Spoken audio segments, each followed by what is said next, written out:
Alright, today is the first day of March. We're going to put some new tires on this VFR and this BMW. The VFR, as you can see, has got 3 plugs in it from the tire tip of the week that I did. We're going to take these Pilot Sports off and put on these Metzler M1s.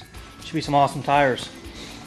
And the Beamer, I jacked up the front wheel, the front tire a couple months ago, and had to take the knobbies off and go back to the street tire, which now I'm down to the cord, so I'm going to throw on some more knobbies. Should be a fun adventure. Here are the VFR tires, old and new, and here they are up close and personal. Here's the BMW tire, new and old, and here they are again, close and personal. And here's a picture of the workspace, the garage with all the bikes. Step 1 is going to be to remove the lug nuts off of the rear wheel of the VFR. This is what it looks like after the rear wheel has been removed. I then jumped over to the BMW and followed suit. Remove the lug nuts and remove the rear wheel. Boy, how I love the single-sided swing arm.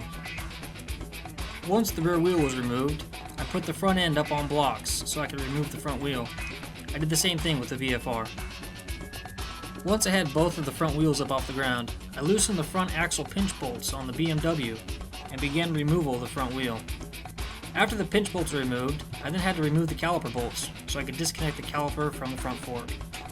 I then used a special axle tool. This is a 9-in-1 tool that allows me to remove the front axle. It's pretty neat. Once the axle bolt was removed, I could then remove the front wheel from the front forks of the motorcycle. Here's the BMW up on blocks. I now jump over to the VFR, remove both the left axle pinch bolt as well as the right axle pinch bolt. And then I'm going to go ahead and work on the brake caliper bolts and remove the caliper from the fork as well. Once the brake caliper is removed, I can remove the axle bolt, but it usually spins, so I use a screwdriver or something of the sort on the other side to hold the axle in place as I remove the bolt. Once the bolt's removed, I can pull the axle shaft through, and voila, we have a wheel off of the front forks. Once all 4 wheels are removed, I went ahead and removed the valve core out of each of the 4 wheels. Once all 4 valve cores are removed, it was time to break the bead on all 4 of these wheels. This process is pretty simple with the No-More unit. Spray some lubricant on, use the bead breaker, and presto, done. Once I had the bead on the rear tire broken, I started with the front tire, and then I continued over to the BMW. The process is pretty much the same for each of the 4 wheels. Once all the beads are broken, I inserted the mount-demount bar wheel by wheel and pulled the tire off of the rim.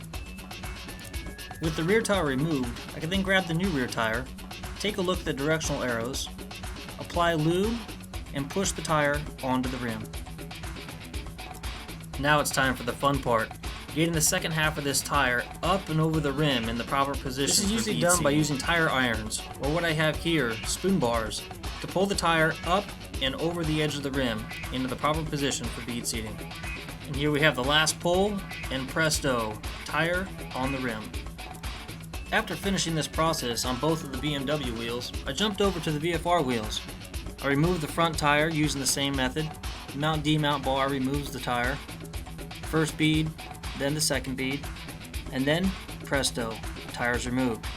I then jumped to the rear tire, which was messy because I had slime installed. Ugh, look at that. It really wasn't too bad. It's water soluble and washed off pretty quick. Once the VFR wheels were cleaned up, I decided to install the Smart Tire tire pressure monitor on these wheels. The first step was to cut the band to the appropriate length. This was done simply by using a set of tin snips. The correct length is roughly 1 inch longer than the mounting head. The next step is to slide the sensor onto the mounting band. Once that's done, you insert this bridge over the valve stem so that air can still enter into the wheel. Here's the unit fully installed. The installation was really simple, and knowing your tire pressure at all times is a huge benefit. After finishing the installation of the front and rear tires on the VFR, it was time to seat the beads. Here's the bead seating on the VFR, and here on the BMW.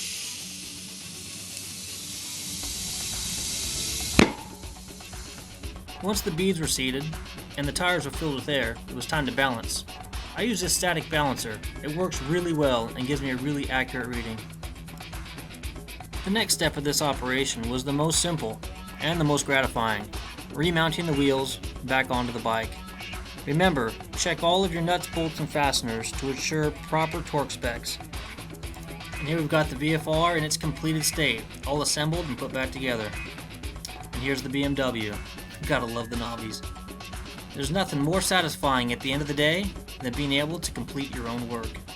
I didn't get a chance to take the bikes out yesterday, but this morning my break and ride on the way to work was great underneath this rainbow.